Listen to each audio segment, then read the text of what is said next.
내 고민으로부터의 구원은 전혀 예기치 않던 쪽에서 왔다. 동시에 지금까지도 나에게 영향을 미치고 있는 새로운 무엇인가가 내 인생에 들어왔다. 우리 라틴어 학교에 그 무렵 전학생이 한 명 들어왔다. 그는 우리 도시에 이사온 어느 부유한 미망인의 아들이었는데 옷소매에 상장을 두르고 있었다.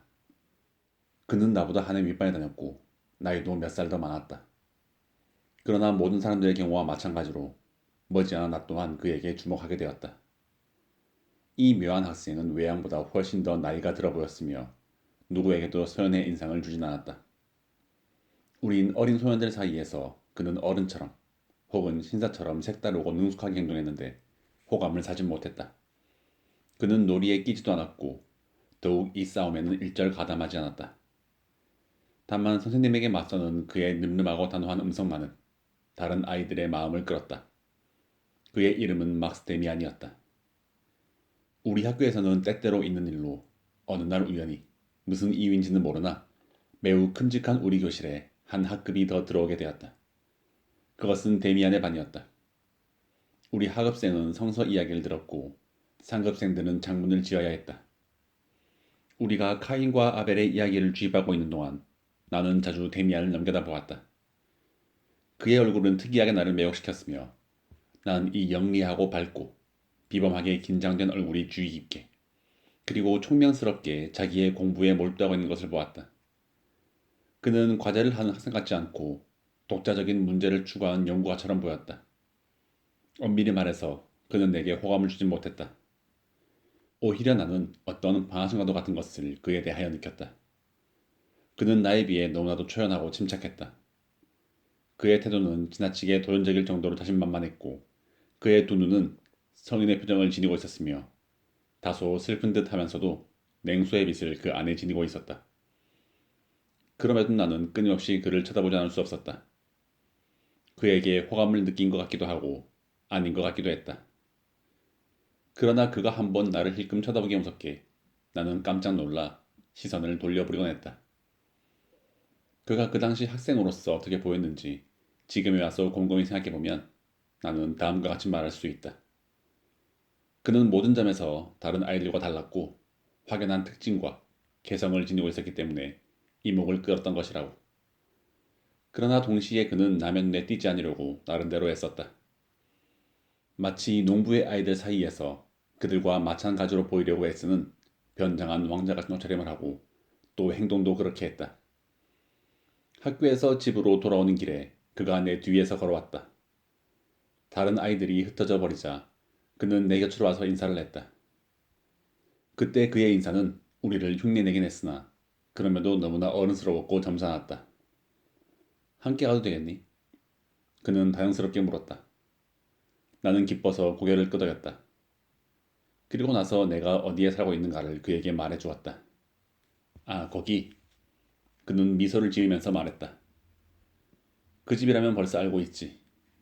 현관 위에 달린 독특한 장식물이 흥미롭던데. 그가 무슨 말을 하는지 나는 금방 알아차리지 못했다. 그리고 그가 우리 집을 나보다도 더 잘 알고 있는 것처럼 보이는데 놀랐다. 틀림없이 대문 위에 아치 위에 종석으로 된 일종의 문장을 말하는 것 같았는데 그것은 시간이 흐르면서 편편해졌고 이따금 채색이 되곤 했다. 내가 알고 있는 한 그것은 우리 가족과는 아무 연관도 없는 것이었다. 난 모르겠는데. 나는 수줍은 듯이 말했다. 새이거나 뭐 그 비슷한 것일걸. 분명히 아주 오래되었지. 우리 집은 옛날 언젠가 소원 소유였대. 그랬을지도 모르지. 그는 머리를 끄덕였다. 한번 잘 살펴봐. 때론 그런 것은 굉장히 흥미롭거든. 아마 매력지 싶은데. 우리는 걸었다. 나는 몹시 당황했다. 갑자기 무슨 재밌는 일이라도 떠오른 것처럼 데미안이 웃었다. 그래, 정말 아까 너희 수업 시간에 나도 있었지. 그가 쾌활하게 말했다. 이마에 표지를 달고 다니던 카인의 이야기였지. 그렇지. 그 이야기가 마음에 들었니? 그렇지 않다.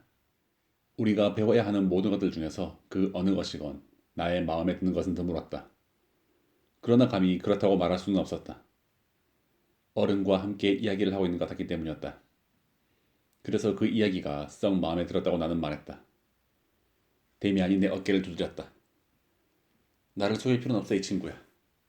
하지만 그 이야기는 수업 시간에 논의되는 다른 대부분의 이야기보다 사실상 훨씬 중요할 만한 가치가 있다고 나는 믿고 있거든. 선생은 실제 거기에 대해서 많이 말하진 않았어. 그저 신이나 죄 등에 관한 통속적인 얘기 외에는. 그러나 나는 이렇게 믿고 있는데. 그는 말을 멈추고 미소를 지으면서 물었다. 그런데 내 얘기가 재미있니? 그는 계속했다. 그래, 난 이렇게 믿고 있는 거야. 이 카인의 이야기를 아주 딴판으로 해석할 수도 있다고 말이야. 우리가 배우는 대개의 것은 물론 전적으로 진실하고 정당하지만 이 모든 걸 선생이 보는 것과 달리 볼 수 있단 말이야. 대개는 달리 볼 때보다 나은 의미를 지니는 법이지. 예를 들자면 카인과 그의 이마에 있는 표지에 대해서도 선생이 우리에게 설명하는 것만 가지고는 만족할 수 없거든. 그렇게 생각하지 않니? 어떤 사람이 싸움을 하다가 자기 형제를 때려 죽이는 일도 따지고 보면 있을 수 있는 일이지. 또는 그 다음부터는 겁을 먹고 양보를 하게 된다는 것도 가능한 일이고. 그러나 그가 비겁함의 대가로서 자기를 안전하게 하고 다른 모든 사람들에게 두려움을 자아내게 하는 훈장을 특별히 받는다면 이것이야말로 정말 묘한 일이지. 그건 그럴 거야. 나는 흥미를 느끼면서 말했다.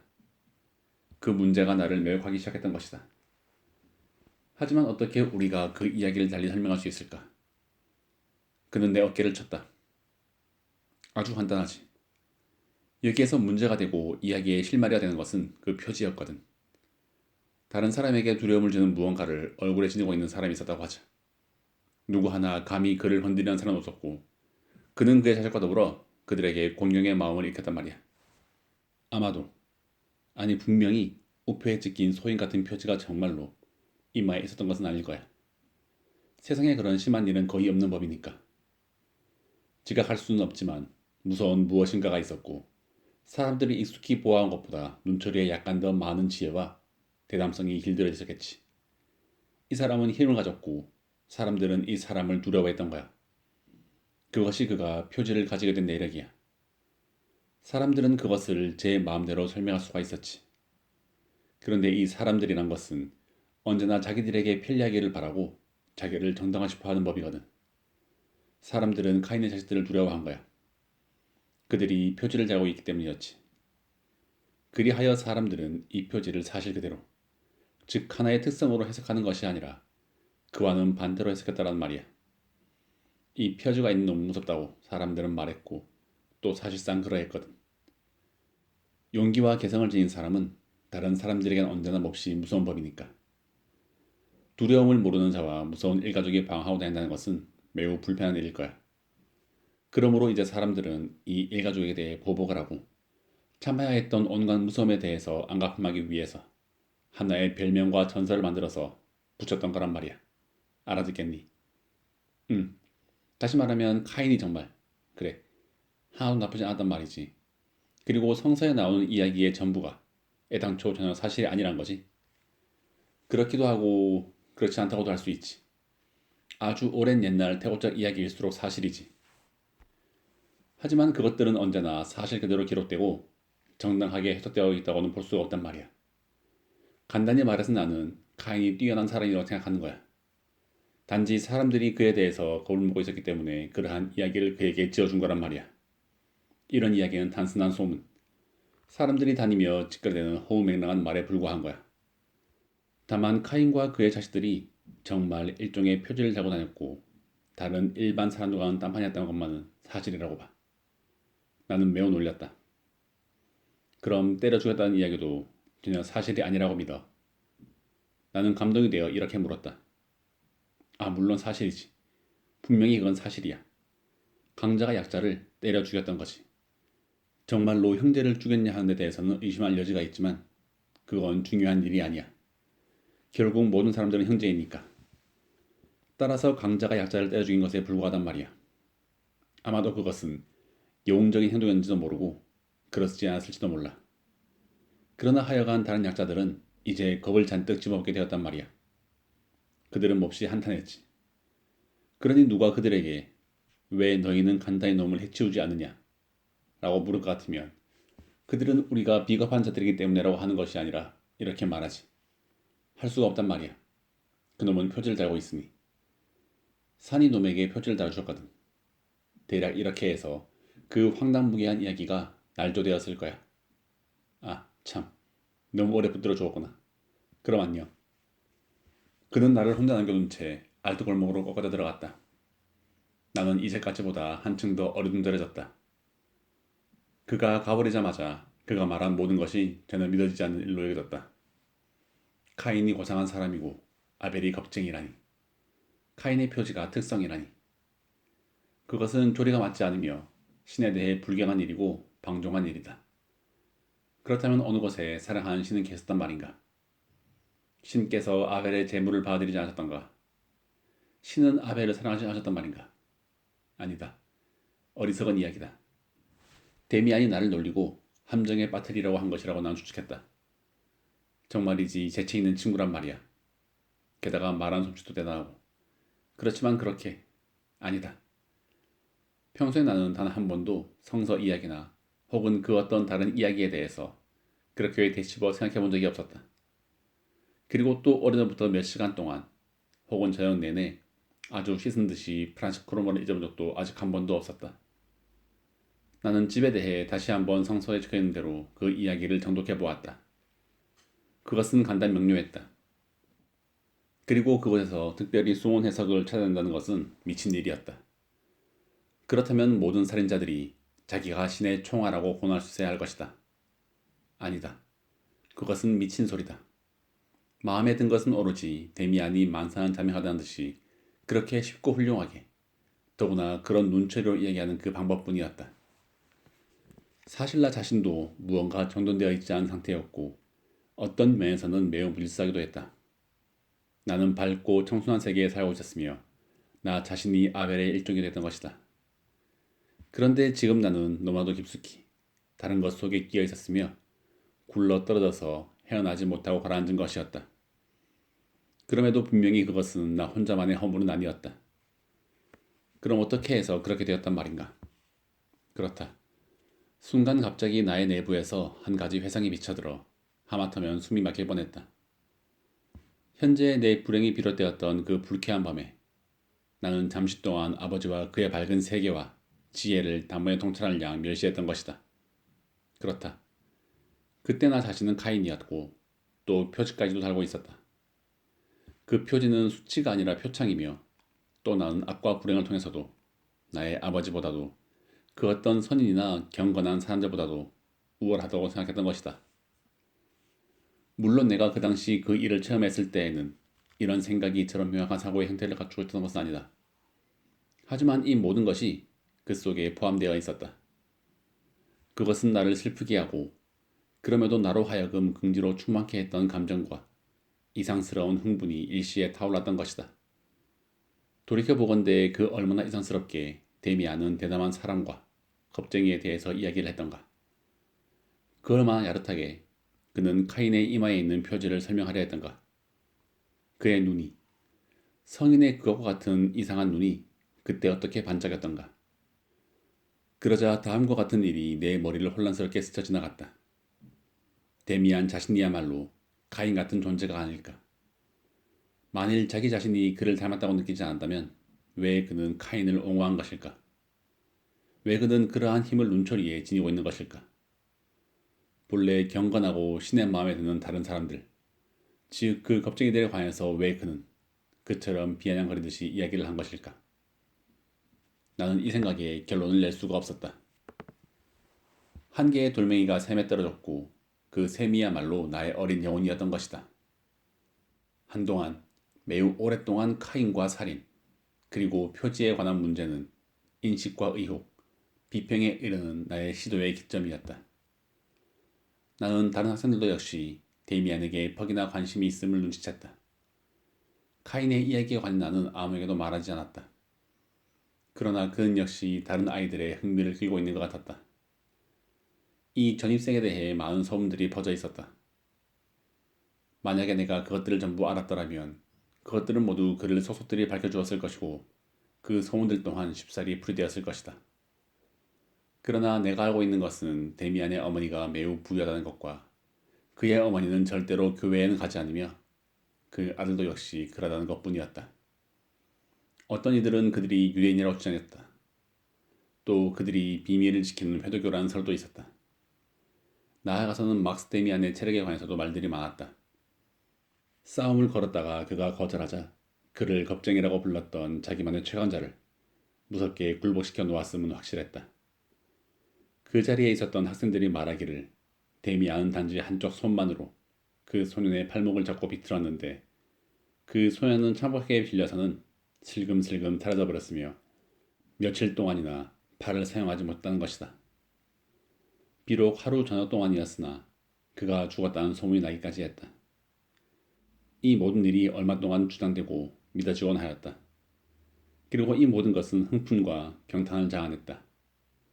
얼마 동안 사람들은 그것만으로도 충분했다. 그런데 얼마 지나지 않아서 우리 학생들 사이에 새로운 소문이 돌았다.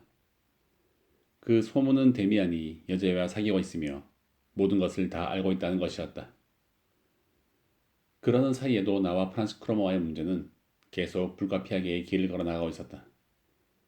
나는 그에게서 벗어날 수가 없었다. 왜냐하면 그가 설사 며칠이고 나를 고이 놓아둔다고 하더라도 사실상 나는 그에게 결박되어 있었기 때문이다. 그는 내 꿈에서도 마치 내 그림자처럼 언제나 함께 있었다. 그리고 실제로는 그가 나에게 행하지 않은 일까지도 나의 공상이 꿈속에서 자행하게 만들었다. 꿈속에서 나는 완전히 그의 노예였다.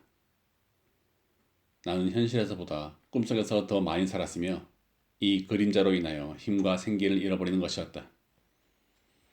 특히 나는 종종 크로머가 나를 학대하고 나에게 침을 뱉고 그리고 내 위에 올라타 무릎으로 짓누르고 게다가 더 지독스럽게는 그가 나를 무서운 범죄로 인하는 꿈을 꾸었다. 아니 유인당했다기보다 단순히 그의 강력한 영역에 의해 강요당했던 것이리라. 이 꿈들 가운데에서 가장 무서웠던 것은 내가 그 꿈에서 반은 미쳐 잠을 깼지만 아버지를 사랑하는 꿈이었다. 크로머가 칼을 갈아 나에게 주었다. 우리는 어느 가로수길의 나무 뒤에 서서 누군가를 기다리고 있었다. 나는 누구를 기다리는지도 알지 못했다. 그러나 누군가는 그곳으로 오고 크로머가 내 팔을 꾹 눌러줌으로써 내가 지휘를 해야 할 사람이 바로 저 사람이 가져줬을 때 그건 바로 나의 아버지였던 것이다. 그 대목에서 나는 잠을 깼다. 이 일과 관련해서 다시 한번 나는 곰곰이 카인과 아벨에 대하여 생각해 보았다. 그러나 데미안에 관해서는 거의 생각하지 않았다. 그가 다시 내게 나타난 것은 이상스럽게도 꿈속에서였다. 나는 다시금 참고 견디지 않으면 안 되는 학대와 폭압의 꿈을 꾸었는데 그 위에 올라탄 것이 이번엔 크로머가 아니라 데미안이었다. 내가 크롬한테서는 고통과 형으로서 받았던 모든 일들이 데미안에게서는 온전히 불안과 환희가 뒤섞인 감정으로 받았던 것이다. 그 꿈을 나는 2차례 꾸었다. 그러고 나서는 크로머가 다시 제 자리를 되찾았다. 이런 꿈속에서 겪은 일과 현실 속에서 겪은 일은 나를 이미 오래전부터 명확히 분리해서 생각할 수 없었다. 하여간 크로머와의 고학스러운 관계는 제 길을 가고 있었다. 내가 마침내는 순전히 둠도줄로 훔쳐내어 그에게 빚진 돈을 전부 갚아버렸는데도 그 관계는 끝날 것 같지가 않았다. 아니다. 이제 놈은 이 도둑질에 대해서까지 알게 된 것이다. 놈은 언제나 그 돈이 어디서 나왔는가를 내게 물었기 때문이었다. 그래서 나는 이제까지보다 훨씬 더 단단히 그의 손아귀에 잡히고 말았다. 번번이 놈은 아버지에게 모든 일을 일러바치겠다고 나를 위협했다. 그때 내가 느낀 두려움은 애당초 나 자신이 그 짓을 저지르지 않았다면 하는 깊은 후회만큼 크진 않았다. 이렇듯 나는 불행하였지만 그럼에도 모든 일을 후회하기만 하진 않았다. 적어도 언제나 후회하기만 한 것은 아니어서 때로는 만사가 이렇게 되는 것이 필연이라고 믿어지기도 했다. 불길한 운명이 내 위에 덮쳐있는 것이니 그것을 타개하고자 하는 것은 속절없는 일로 여겨졌다. 짐작하건대 나의 부모님도 이러한 상황하에서 적잖이 고민하셨던 모양이다. 낯선 영혼이 내 위에 쓰여져 나는 이미 그렇듯 친밀했던 우리 가족의 단란함과는 어울리지가 않았다. 자주 그것에 대해서 마치 잃어버린 나온에 대해서처럼 나는 미칠 듯한 향수의 엄수를 받았다. 주로 어머니에게서 나는 악당이라기보다는 오히려 병자치고를 받았다. 그러나 실제 사태가 어떠한가에 대해서는 내 두 누이들의 태도에서 가장 잘 엿볼 수가 있었다. 매우 너그러우면서도 한편으론 나를 무한히 비참하게 만들었던 그들의 태도에서 나는 나의 상태에 대해서 한탄을 하기보다 동정을 해야 하며, 그럼에도 나는 마음속에 악이 자리를 잡고 있는 일종의 미추광임을 역력히 엿볼 수 있었던 것이다. 가족들이 나를 위하여 이제까지와는 다른 기도를 드리고 있음을 나는 느꼈다. 그리고 그 기도가 헛된 것이라는 것 또한 느꼈다. 나는 이 고뇌에서 벗어나고자 하는 간절한 열망과 진정한 참회에 대한 갈망을 때로 격렬히 느꼈던 것이다. 그러나 그럼에도 아버지나 어머니에게 모든 일을 솔직히 이야기할 수는 없으며 도저히 그것을 설명할 수 없을 것임을 예감했다. 그것이 친절히 받아들여지고 나는 매우 따뜻한 위로의 동정을 받을 것이지만 그렇더라도 완전한 이해를 받을 수는 없음을 난 알고 있었던 것이다. 그리고 이 모든 일이 진정 운명임에도 불구하고 탈선으로 간주되리라는 것 또한 잘 알고 있었던 것이다. 대부분의 사람들이 아직 11살도 채 안 된 아이가 이렇게 느낄 수 있으리라고는 믿지 않을 것임을 나는 알고 있다. 하지만 나는 그들에게 내 처지를 이야기하고 있는 것이 아니다. 나는 인간을 보다 더 잘 알고 있는 사람들에게 이야기를 하고 있는 것이다. 자기 감정의 일부분을 사상으로 변화시킬 줄 아는 어른들은 아이에게 이러한 사상이 있다는 것을 알아차리지 못할 것이고, 심지어는 아이들에겐 경험조차 없다고 일 것이다. 그러나 나는 내 평생에 그때처럼 그렇게 심각한 체험을 하고 그때처럼 그렇게 고민한 적이 거의 없다. 어느 비 오는 날 나는 과학자로부터 성의 광장으로 나오라는 명령을 받았다. 그리하여 나는 그곳에 서서 그를 기다리며 물방울이 뚝뚝 떨어지는 검나무에서 끊임없이 떨어지는 축축한 밤나무 잎을 발로 휘적거리고 있었다. 돈은 없었다. 그러나 크로모에게 무엇이든 줘야 한다는 생각에 과자 2조각을 가지고 왔다. 나는 그렇게 어딘가 모퉁이에 서서 오랫동안 그를 기다리는 데 익숙해져 있었다. 마치 사람들이 도저히 피할 수 없는 일을 감수하듯이 나는 그것을 감수했다. 드디어 크로모가 왔다. 그날은 오래 머무르진 않았다. 그는 나의 갈비뼈를 주먹으로 몇 대 치고는 깔깔 웃었다. 그러고는 내게서 과자를 빼앗고 축축한 담배를 권하기까지 했다. 하지만 나는 받지 않았다. 그는 평소보다 더 친절했다. 아 참, 떠나면서 그가 물었다. 잊어버리기 전에 말해두지만 다음번엔 네 누이를 데려와야 해. 나이 많은 누나 말이야. 이름이 뭐더라? 나는 전혀 이해할 수가 없었다. 대답도 하지 않고 놀라서 그저 그를 바라볼 뿐이었다. 못 알아듣겠어. 네 누이를 데려와야 한단 말이야. 알겠어, 크로모. 하지만 그건 안 돼. 난 할 수가 없어. 누나가 따라오지 않을 거야. 나는 그것이 단지 책략이고 구실삼아 하는 말에 불과하리라고 생각했다.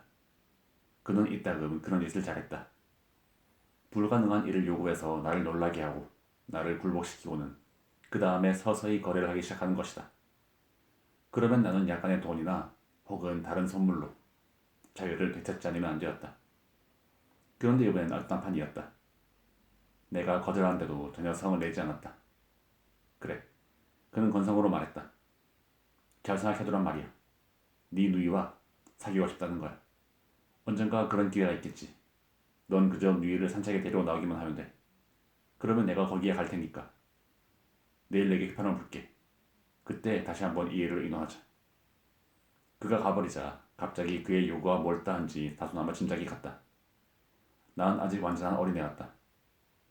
그러나 소년과 소녀가 좀 더 나이를 먹게 되면 은밀히 어떤 야기하고도 금지된 수작을 부릴 수 있다는 것을 이미 들어서 알고 있었다. 그제서야 갑자기 그것이 얼마나 해괴망측한 일인가가 아주 뚜렷해졌다. 그따위 짓은 결코 하지 않겠다는 결심이 확고해졌다. 그러나 그러고 난 다음에 무슨 일이 일어날 것인가? 그리고 크로모가 나에게 어떻게 보복을 할 것인가에 대해서는 감히 생각해 볼 수도 없었다. 새로운 고문이 시작된 것이다. 아직도 충분치 않은 모양이었다. 암담한 심정으로 나는 주머니에 손을 넣은 채 텅 빈 광장을 건너갔다. 새로운 고민. 새로운 굴종이야. 그때 시원스럽고 나는 목소리가 나를 불렀다. 나는 깜짝 놀라서 달아나기 시작했다. 누군가 나를 쫓아와서는 한쪽 손으로 뒤에서 나를 살며시 잡았다. 그것은 막스데미안이었다. 나는 붙잠대로 내버려 두었다. 난 또 누구라고? 나는 불안하게 말했다. 깜짝 놀랐잖아. 그는 나를 쳐다보았다. 이때만큼 그의 눈초리가 어른스럽고 상대를 압도하며 동시에 꿰뚫어보는 눈초리는 적 없었다. 오랫동안 우리는 서로 이야기한 적이 없었다. 미안하군. 그는 점잖으면서도 매우 분명한 태도로 말했다. 하지만 들어봐. 그렇게 놀랄 필요는 없을 텐데. 그래. 그렇지만 그럴 수도 있지 뭐. 그렇긴 하지만 생각해봐. 만일 네가 아무 이유 없이 사람 앞에서 그렇게 깜짝깜짝 놀란다면 그 사람은 너를 이상하게 여기고 호기심을 가져야 될 거란 말이야. 이상할 정도로 네가 잘 놀란다고 생각할 것이고 나아가서는 사람이란 겁에 들렸을 때만 그렇다고 치료해야 될 거란 말이야. 겁쟁이는 언제나 두려워하는 법이니까 말이야. 그렇지만 나는 네가 본래 겁쟁이는 아니라고 믿고 있거든. 그렇지 않니? 아, 물론 넌 용도 아닐 거야. 네가 겁을 집어먹은 이유가 있단 말이지. 네가 무서워하는 누군가가 있는 게 분명해. 그런데 그런 일은 결코 있어서는 안 되는 거야. 안 될 말이지. 사람 앞에서는 누구도 절대 두려움을 가져서는 안 되는 거야.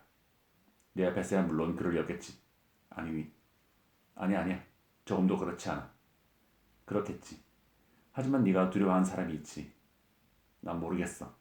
제발 그만둬. 날 어떻게 하자는 거야. 그는 나와 보조를 맞췄다. 나는 도망칠 생각으로 빨리 걷고 있었던 것이다. 그리고 나는 곁에서 걷고 있는 그의 눈초리를 느꼈다. 가령 말이야. 그는 다시 말을 시작했다. 내가 너에게 호의를 가지고 있다고 생각해봐. 그러니까 너는 내 앞에서 두려워할 필요가 없단 말이야. 나는 너에 대해서 한 가지 실험을 해보고 싶어. 아주 재미있고 너도 뭔가 필요한 걸 배울 수 있는 실험이야. 자, 잘 들어봐. 요컨대 나는 때때로 독심술이라고 불리는 술법을 시험하지. 거기에 무슨 요술이 있는 건 아니야. 그러나 그것이 어떻게 이루어지는지를 알지 못하는 경우에는 그것이 아주 신기하게 보이거든. 그것으로 사람들을 깜짝 놀라게 할 수가 있지. 자, 한번 시험해보는 거야. 내가 너를 좋아하거나 혹은 너에게 흥미를 가지고 있다고 가정하자. 그래서 이제는 네 마음속에 어떠한가를 알아내고 싶어. 그것은 나는 이미 첫 발걸음을 내렸단 말이야. 난 너를 깜짝 놀라게 했지. 넌 잘 놀란단 말이야. 그것은 내게 두려워하는 물건이나 사람이 있다는 말이거든. 어째서 그렇게 되었을까? 사람은 누구 앞에서든 두려워할 필요가 없는 거야. 그런데 만일 사람이 누군가를 두려워한다면 그것은 자기를 지배하는 힘을 그 누군가에게 맡겨버리기 때문일 거야. 예를 들어 누가 어떤 나쁜 짓을 했다고 치자. 그런데 다른 사람이 그것을 알고 있단 말이야. 그러면 그는 너를 지배하는 힘을 가지게 되지. 알아듣겠니? 내 말이 틀렸니? 그래. 난 어찌할 바를 몰라 그의 얼굴을 많이 들여다보고만 있었다. 그의 얼굴은 여느 때처럼 엄숙하고 영리했고 또한 너그러움에 차 있었다. 그러나 정다움은 하나도 없었으며 오히려 엄격했다. 정이나 또는 그와 무사한 그 무엇이 그 속에 깃들어 있었다. 나는 무슨 일이 일어난지도 몰랐다. 그는 마치 마법사처럼 내 앞에 서 있었다. 알아들었어. 그는 다시 한번 물었다. 나는 머리를 끄덕였다. 아무 말도 할 수가 없었던 것이다. 물론 내가 독심술이 이상하게 보일 거라고 이야기하긴 했지만 그것은 극히 자연스럽게 행해지는 거야. 예를 들어보면 언젠가 내가 카인과 아벨의 이야기를 했을 때 네가 나에 대해서 어떻게 생각했는가를 나은제와 확실하게 말할 수 있거든. 이 일과는 상관없는 거지만 말이야. 네가 한 번이라도 내 꿈을 꾸었다는 것도 있을 법한 일이라고 난 생각해. 하지만 그런 이야기는 그만두자. 넌 영리한 소년이야. 대부분의 아이들은 아주 바보들인데 난 때때로 내가 신뢰한 영리한 소년과 이야기하는 것이 좋아. 너도 물론 괜찮지? 응, 그래. 단지 내가 하나도 못 알아들어서. 그럼 다시 그 재미있는 실험으로 돌아가 볼까? 요컨대 우리는 S소년이 잘 놀란다는 것. 그가 누군가를 두려워하고 있다는 것. 그리고 아마도 그 누군가와 매우 불쾌한 비밀이 있는 모양이라는 걸 발견했어. 대략 들어맞지. 마치 꿈속에서처럼 나는 그의 음성과 그의 지배력에 압도당했다. 나는 그저 머리를 끄덕일 뿐이었다. 그 음성은 오로지 나 자신에게서만 나올 수 있는 그런 목소리가 아니었던가. 모든 것을 알고 있는 목소리. 나 자신보다도 모든 것을 더 분명하게 알고 있는 목소리. 데미안은 힘차게 내 어깨를 두드렸다. 그럼 맞았구나. 나는 그렇게 생각할 수가 있었던 거야. 이젠 단 하나의 질문만이 남았지. 조금 전에 간 그놈의 이름이 뭔지 알고 있지. 난 소사치게 놀랐다. 침해당한 나의 비밀이 나의 내부에서 고통스럽게 몸을 뒤틀었다. 그것은 밝은데 나오기를 원치 않았던 것이다. 어떤 애 말이야. 나밖엔 아무도 없었는데. 그는 웃었다. 말해봐. 그는 웃었다. 그의 이름이 뭔지. 나는 소곤댔다. 프란츠 크로머 말이야. 그러자 그는 만족하는 나에게 고개를 끄덕였다. 장하다. 넌 영리한 녀석이야. 우리는 분명히 친구가 되겠구나. 이제 조금 더 물을 것이 있어. 그놈의 크로먼과 뭔가 한 놈은 분명 나쁜 놈일 거야. 놈의 얼굴이 악당이라고 말해주던걸. 넌 어떻게 생각하지? 응, 그래. 나는 한숨을 쉬었다. 나쁜 놈이야. 악마 같은 놈이야. 하지만 그 놈은 아무것도 알아서는 안 되는 걸. 제발 아무것도 알리지 말아줘. 그 일을 알고 있어. 그 여도 너를 알아? 가만히 있어. 그 놈은 가버렸어. 그리고 그 놈은 나를 몰라 아직은. 하지만 그 놈을 몹시 알고 싶은 걸. 그 놈은 초등학교에 다니나? 응. 몇 학년에? 5학년. 하지만 아무 말도 말아줘. 제발 부탁이니 아무 말도 말아줘. 진정해. 너에겐 아무 일 없을 테니까. 그런데 그 크로버란 놈에 대해서 좀 더 이야기해줄 마음은 없니? 그럴 순 없어. 안 돼. 날 내버려둬줘. 그는 잠시 말이 없었다. 유감인걸. 그러고 나서 그는 말했다. 우리는 실험을 좀 더 진행시킬 수 있었을 텐데. 하지만 너를 괴롭히고 싶진 않아. 그렇지만 그놈을 두려워하는 것이 옳지 않다는 건 너도 잘 알겠지. 그렇지? 그따위 두려움은 우리를 아주 엉망진창이 되게 하는 법이니까. 거기에서 벗어나야 되는 거야. 만일 네가 진정 사나이 대년부가 되겠다면 그따위 거에서 벗어나지 않으면 안 된단 말이야. 알겠니? 물론 네 말이 맞아. 하지만 그럴 수 없는 걸.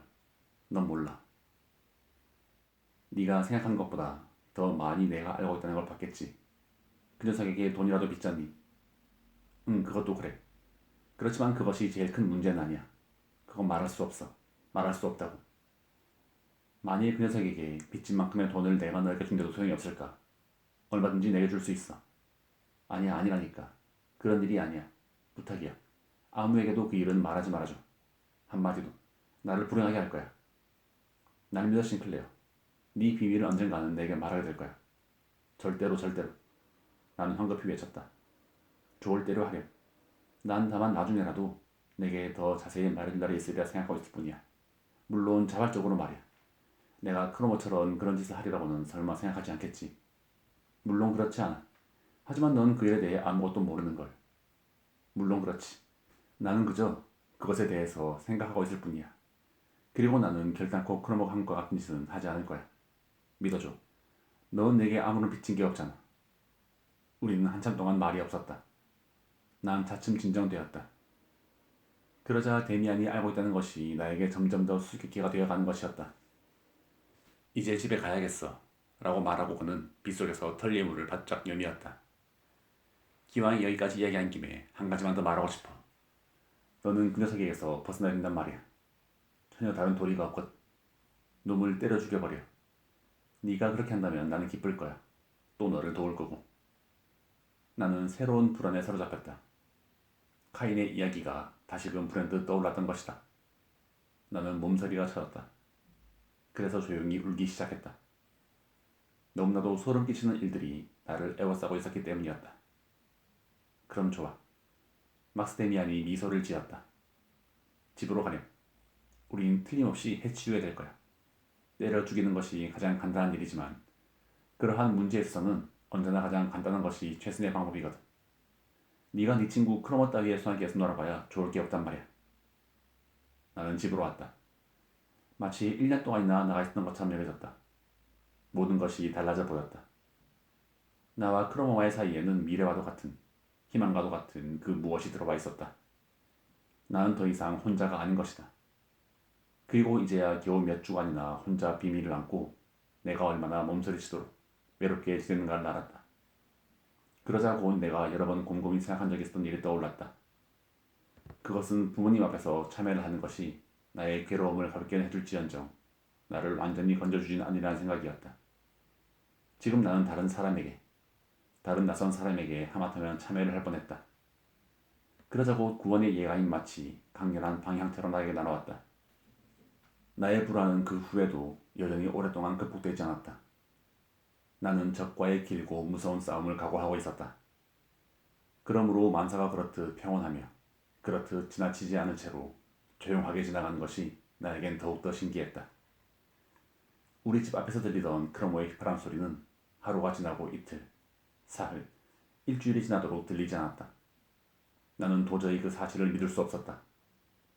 그래서 그가 전혀 예기치 않고 있을 때 도련이 다시 나타나지 않을까 내심 긴장하고 있었다. 그러나 그는 나타나지 않았다. 새로운 자유에 대하여 나는 여전히 믿을 수가 없었다. 그것은 마침내 내가 프란츠 크로머와 짝들을 때까지 그러했다. 그는 자일러 골목에서 똑바로 나를 향해 걸어 내려오고 있었다. 그런데 나를 보자 그는 흠칫하고 거치게 얼굴을 찌푸리고는 나를 피해 그대로 되돌아서 버렸다. 그것은 일찍이 본 적이 없는 순간이었다. 나의 원수가 내 앞에서 달아나니, 나의 마귀가 내 앞에서 겁을 집어먹다니, 기쁨과 놀라움이 내 몸을 뚫고 또 뚫고 지나갔다. 그 무렵에 어느 날 데미안이 다시 나타났다. 학교 앞에서 나를 기다리고 있었다. 안녕 하고 나는 말했다. 밤새 안녕 싱클레어. 어떻게 지내는가 한 번만 더 듣고 싶었어. 그놈의 크로모도 이전 너를 괴롭히지 않지. 그렇지 않니? 네가 그랬어? 도대체 어떻게 한 거야? 난 뭐가 뭔지 모르겠어. 녀석이 전혀 나타나질 않니? 잘 됐군. 만일 놈이 언제고 다시 한번 오거든 그러지는 못하리라고 생각하지만 말이야. 놈은 워낙 철면피한 자식이니까 놈에게 그저 데미안을 기억하라고만 말해. 그게 무슨 뜻이지? 그 애와 싸움을 하고 실컷 때려주기라도 한 거야. 아니야. 난 그런 짓은 좋아하지 않거든. 그저 너하고 이야기하는 것처럼 그 녀석하고 얘기했을 뿐이야. 너를 내버려 두는 게 녀석에게도 이익이 될 거라는 점을 분명히 말해주었을 뿐이야. 그에게 설마 돈을 주진 않았겠지. 아니, 그런 방법은 이미 네가 시험해 보았을 텐데. 그에게도 캐물으려고 했지만 그는 가버렸고 나는 그에 대해 전혀 느꼈던 감사함과 두려움, 경탄과 불안, 호감과 내적인 반항 등이 기묘하게 섞인 답답한 느낌을 품채 남아 있었다. 나는 가까운 시일에 그를 다시 만나야겠다고 마음먹었다. 그때에는 모든 일에 대해서, 특히 카인의 문제와 관해서 그와 더 많이 이야기를 해볼 생각이었다. 그러나 그렇게 되지 않았다. 감사란 결코 내가 믿는 미덕이 아니다. 그리고 그것을 아이에게 요구한다는 것은 잘못인 것처럼 여겨졌다. 그래서 내가 막스 데미안에 대해서 전혀 감사하지 않았던 것도 그다지 이단스럽게 여기진 않는다. 만일 그가 나를 크로모의 발톱으로부터 해방시켜주지 않았던들 나는 평생 병이 들고 타락해 버렸으리라고 나는 지금도 확신하고 있다. 그 당시에도 나는 이 해방을 내 소년시기에서의 최대의 체험으로 느끼긴 했다. 그러나 해방자 자신에 대해서는 그가 기적을 완수하기 무섭게 무시해버렸던 것이다. 이미 말했듯이 배은망덕이 나에겐 기이한 일은 아니다. 이상스러운 것은 내가 나타낸 호기심의 결핍뿐이었다. 데미안과 나를 연결시켜준 비밀에 대해서 더 접근하지 않은 채 어떻게 단 하루에도 그렇게 평온한 듯 살아갈 수 있었을까? 카인에 대해서, 크로모에 대해서, 독심술에 대해서 더 많이 듣고 싶은 욕망을 어떻게 난 누를 수 있었을까?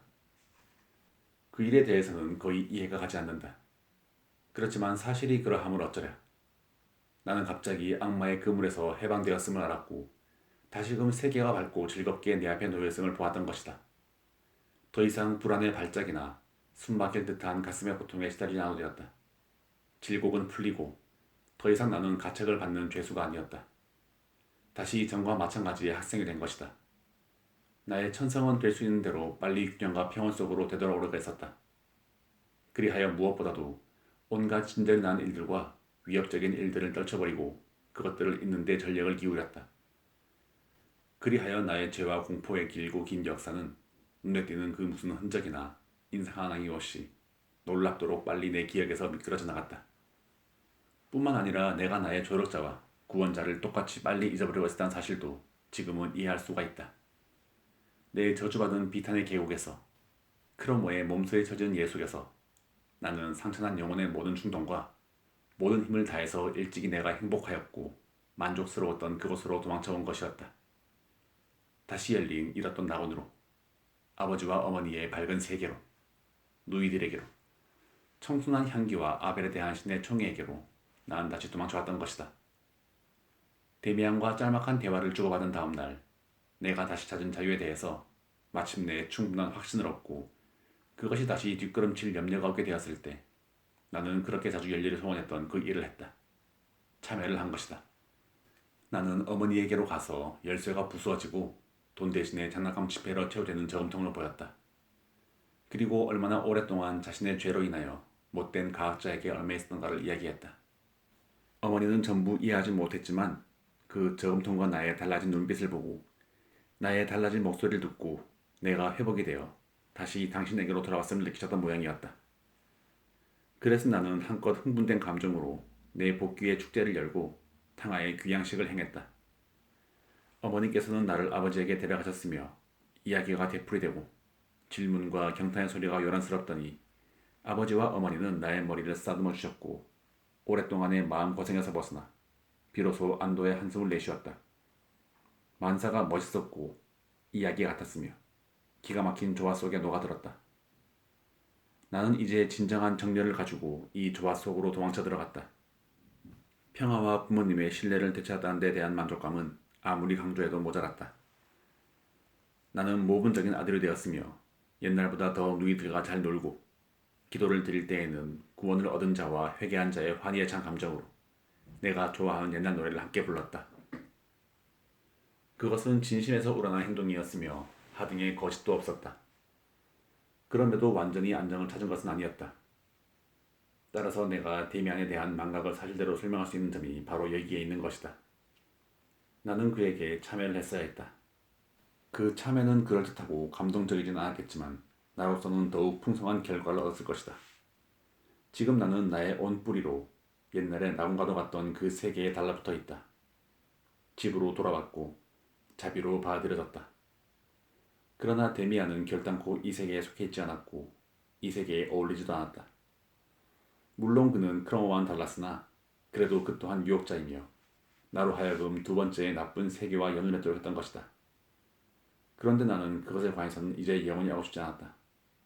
나 자신이 막 아벨이 된 지금에 와서 다시 아벨을 버리고 카인을 찬미하는 일을 도와줄 수도 없고 또 그러고 싶지도 않았던 것이다. 이것이 외면적인 사정이었다. 반면 내면적인 사정은 다음과 같았다. 나는 크로모와 악마의 손에서 해방되었다. 그렇지만 그것은 나 자신의 힘과 노력에 의한 것은 아니었다. 나는 이 세상의 오솔길을 걸어가려고 했었다. 그런데 그 길이 나에게는 너무도 미끄러웠던 것이다. 다정스러운 손이 나를 붙들고 공해준 지금 나는 더는 한눈 파는 일 없이 어머니의 품 안으로 경건하고 온화했던 어린 시절의 안전한 울타리 안으로 달려들었다.